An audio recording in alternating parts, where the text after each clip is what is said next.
Hey you, yeah you who clicked on this video. Thanks for giving our channel a shot. And if you will, please do us the honor of watching the video all the way through. Appreciate it. Now onto the video. Okay, from episode 5, Silhouettes. So let's start this recap. So we start out and Nathan is told that Sarah's in the hospital after she had the seizure in the diner last episode. When she basically got a vision of a message being scrawled into her arm that said kill the boy. And again, we're going to assume that boy is Ethan.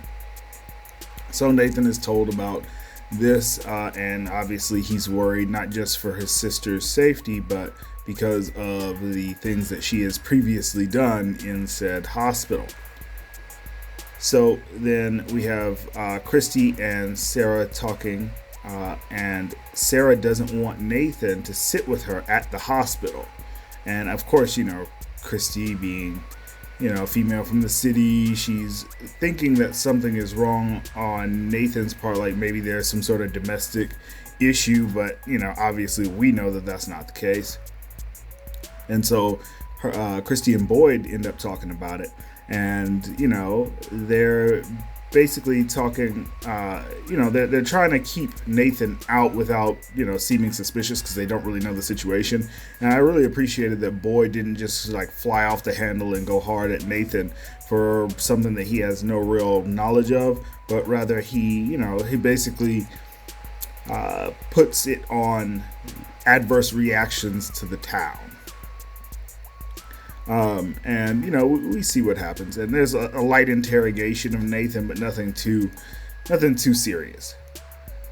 Now then we got the Matthews family, and they're talking about Sarah, and because they witnessed her have the seizure and they're worried about her. And in the midst of that, Ethan and Tabitha discuss basically a game with the dad, and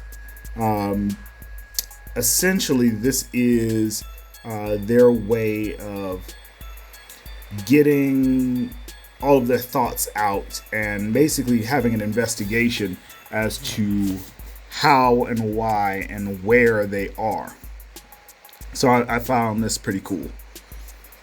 So then we have Nathan, who has Sarah's bloody dress, and he seems really worried that his sister's going to end up in the box. And rightly so, because obviously we know what the penalty for causing somebody's death, being responsible for somebody's death, or even murdering somebody in the town is. You go in the box, and we know what happens when you go in the box. The monsters come and they eviscerate you. So Sarah is then reliving the message on her arm, and Sarah mentions Kenny and Christy and how they, would be a good couple. And Christy reveals that she was previously in the, I guess you could say in the real world or in the normal world, she was a lesbian. And, I like this scene because it does, it doesn't make a big deal out of it. It treats the whole thing very casually and very normally. And nobody makes a big deal out of it, neither Christy nor Sarah. And then, Sarah reveals to Christy that she was in fact in an abusive relationship previously. And, then there's a conversation, and I don't know why this happens. This happens in shows and movies all the time. But, a very guilty character such as Sarah in this particular scenario is trying to get advice or really trying to justify an action that they've already kind of decided to do. And so they ask a very vague question. And in this case, Sarah's basically asking Christy that if you had to do one really, really bad thing in order to get everybody home, would that be cool? And God, Christy falls for the bait and literally just gives her the green light saying, yeah, all good. And so we already know what this is going to help Sarah do, which is, essentially come at Ethan. So then we have the Matthews, and they go over the information that they've compiled, basically writing on the walls. And Tabitha mentioned that she, in fact, has one question that they have not yet asked. And so we're trying to figure that out, but they're not really telling us. And I thought this was really cool because this gives you something to put in your mind until the end of the episode. So Sarah's released from the hospital, and Nathan mentioned that they need to talk about what happened. Basically, I guess he's telling her, like, hey, we need to figure out, what did you tell them? Get your story straight, because he's protecting his sister. And then Sarah's just acting like everything's all good. Again, still trying to act normal, knowing that it ain't all good. So then we go to Colony House, and Fatima and Julie are talking about people in the world that are missing them, and because Julie's making a list of all the people that probably are very worried about them and have no idea where they are. And Fatima and Ellis decide to take her to what they call the Brundles, I think is what it is, but it's actually just a watering hole where they're really going to just try to take her mind off things, because they've been there and done that. So then we have Jade, who is now trying to figure things out. We get to learn a lot more about Jade. He's hypothesizing, where he is and why he's in this situation, similar to what the Matthews are doing from a investigative standpoint. But Jade is trying to come at it, I guess, from a scientific approach. And then we got, everybody's favorite scallywag coming up, and propositioning Jade and telling her what she do and how she do it. This chick's got problems. She's an interesting character, though, but something's definitely not right upstairs, if you know what I mean. So then we go to Boyd and Kenny, and Boyd asks Kenny to watch the town while he goes to visit his wife. And as we know, his wife is dead. So, you can pretty much gather that he's going to go and visit her grave and, just try to get his head right, especially after last episode when we saw him have a mild freak out. So Jade finds the bar, which is in the old gas station, and they explain to him, no real need for a gas station because you ain't going nowhere. But a bar, now that's something that the people, can definitely use in their particular situation.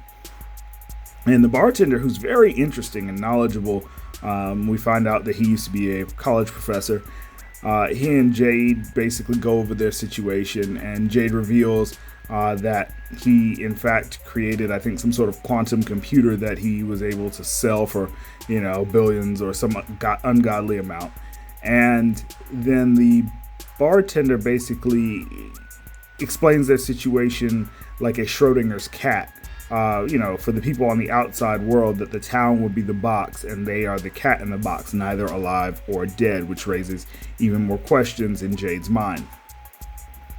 So then we go to the fact that Jade really just needs to figure this out. Like, this is his purpose, and the bartender gives him a little mission. He's like, well, how about you start by getting the police radio working so that we can at least broadcast outward to the people in the outside world. I mean, not knowing that it'll work, but at least he'll keep Jade's mind off of the hopelessness of the situation as it stands. So then we have Sarah visiting the family Matthews after her release from the hospital. And Tabitha is changing Ethan's wounds, and they've only been there a few days, but Ethan's wounds are healing extraordinarily quickly. So that is very, very interesting and brings some more questions as to the situation. I'm still going with the pocket dimension theory, but, we'll see. So we have Nathan visiting the church to seek advice about Sarah from Father Khatri. And, he's really just trying to figure out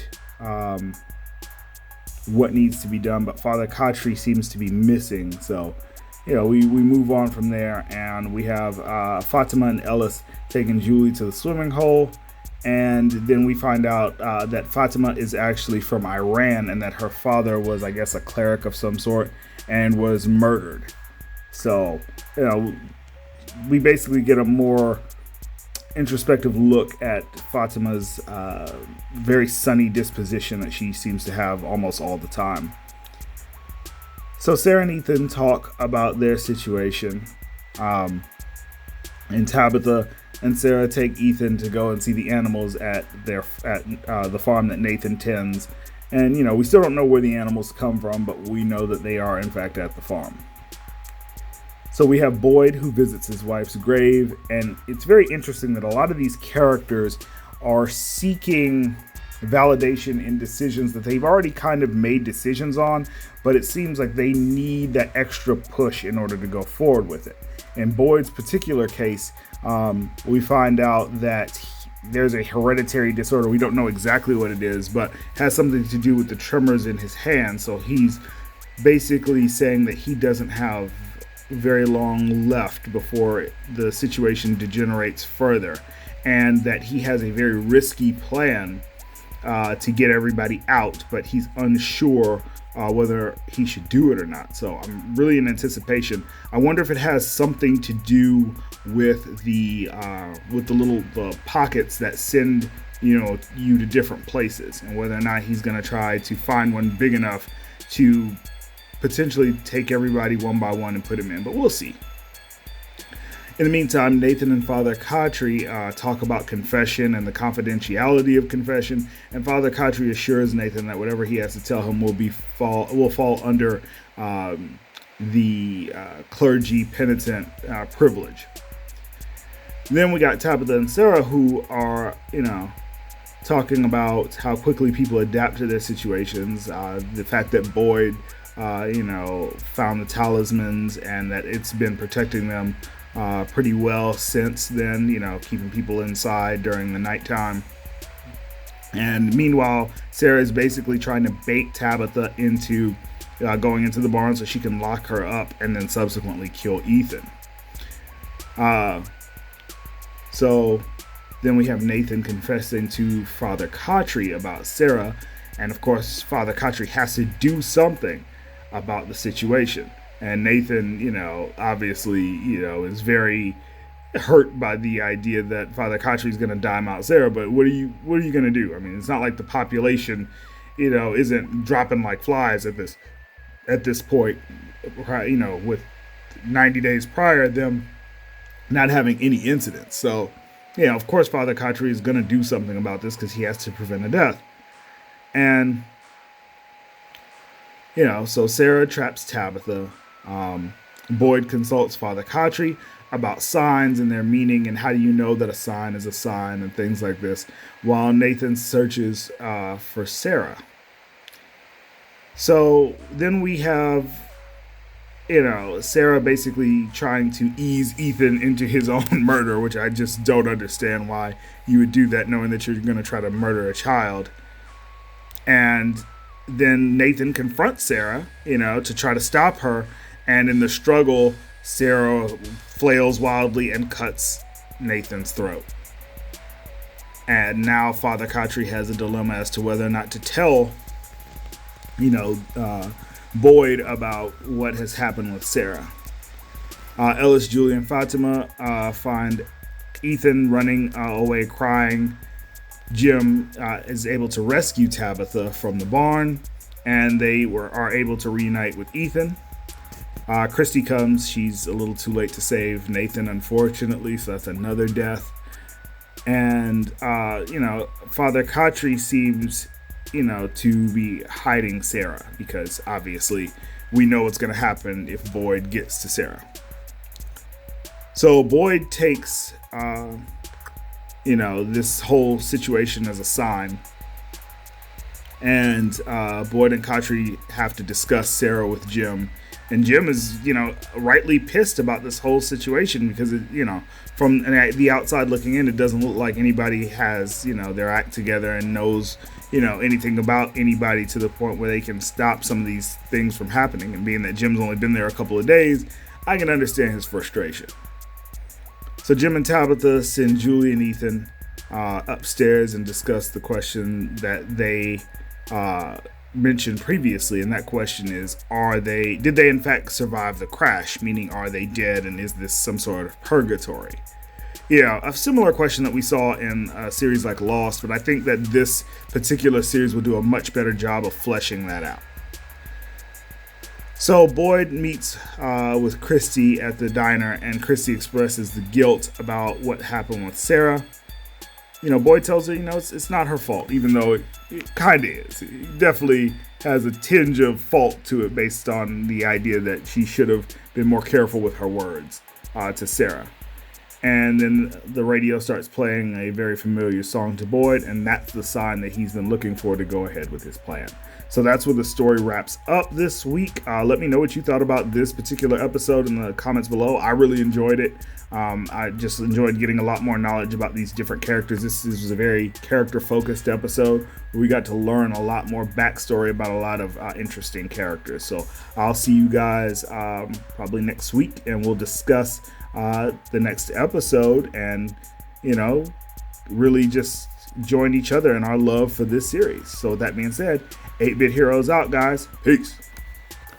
I'd like to give a big shout out to Red Kuma Jackson. Welcome to the 8-Bit Heroes family. Big shouts out to you. If you'd like to get a shout out on the channel, then hit that like button, maybe share it with a couple of friends, and do us the biggest honor of all, and subscribe to the channel so you can join the 8-Bit Heroes family. And while you're at it, hit that bell icon so you can be notified when our new videos come out.